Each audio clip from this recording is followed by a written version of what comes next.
Keep in mind, too, if you want to know where the administration stands, don't let anybody fool you in saying, well, the whole world is moving and there's a big migration crisis. That might be the case in some places, but you took down the barrier in the Rio Grande River that was effective, and then you sued to get that out, and they're still suing back. And then you told everybody, hey, Governor Doocy, make sure you take out those shipping containers that were the makeshift wall because you wouldn't build the wall. And then the wall that we paid for, he is selling off on pennies of the dollar because he thinks even the Democratic-controlled Senate is going to issue an order to put it up. And a lot of the stuff in the United States is shipped via rail. We're going to show you a train. This is not in the United States, but it's heading to the United States. And these pictures from Sunday are of a Mex train that's out of Zacatecas, Mexico, heading toward the U.S. border. And as you notice, and those look like, to me, they look like coal cars. They are full of migrants, and they are cheering as they head toward the United States. This as, keep in mind, and you can hear it right there, they're so excited to be heading our way, even though the president, the vice president, everybody says, hey, to the migrants, don't come now. Well, you know what? Next stop, U.S. of A. And then there's some video that came out that Bill Melugin put on social media in Eagle Pass, Texas, where the kids are coming under the razor wire. Yeah. And I'm worried when you see the pictures. This is one of the man camouflage going over the wall. Here's the one. Look at this little girl.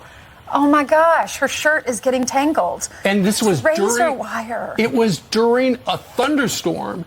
And so the Texas DPS people, they saw this and they were worried about the safety of these people. Keep in mind that razor wire is metal. So they cut the razor wire to let the migrants in. And nowhere do you see Border Patrol because they're handling a process. And in the year 2005, the state of Texas was given about $0 to the border. Since 2005, they have given $5.5 billion. That is all the technology that you see there, the wire, the boats, the planes that are doing all the monitoring of the border. And Texas is saying they can't get any help from this administration.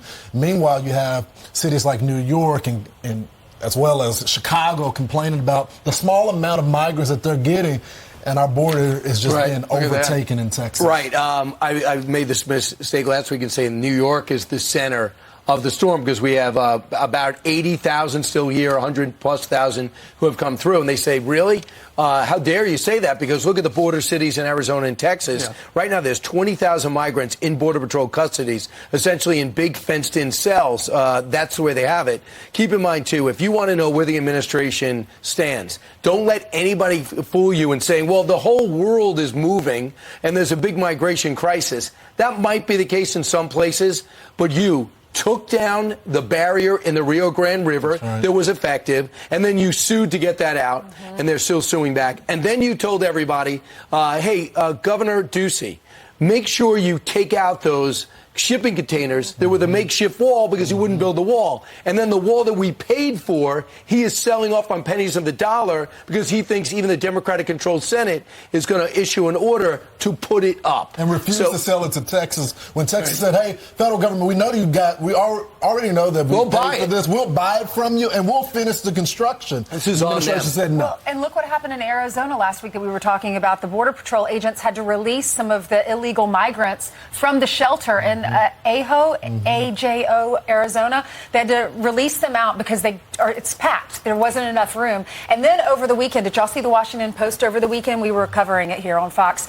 A little baby was killed at a daycare in the Bronx for eating fentanyl. 4 kids at 1 p.m. on Friday. This is the cover this morning of the New York Post. Look how cute that little boy is. He ate something at 1 p.m. on Friday, then took a nap, and when the workers tried to wake them up, 3 were unconscious and 1 was dead because of fentanyl. Right. And those people have been charged with murder, and they're investigating. But, and we showed this a moment ago where you saw somebody, it was a migrant, looked like a member of a SWAT team or something like that, dressed in camo, and it was a professional operation. They had ropes and they had pulleys, and look at this. So they go up, so common now. They go over. But here's the thing with these guys. They immediately ran into the desert. So often when people cross in the United States, it's like, where's the Border Patrol? Because I'm going to surrender. These people are not surrendering. No, they're running. So you got to figure Gotaways. what do they have in those bags? And it could be fentanyl, and it could be the same kind of stuff that killed that baby here in New York. All right, 15-minute. Real quickly, Bill Maloogian said, he tweeted this out, he said 1.5 million gotaways under the Biden administration. Right. And there's two of them right there. Unbelievable. You got a ballot box. It's going to be available 2024. It might even be a drop box.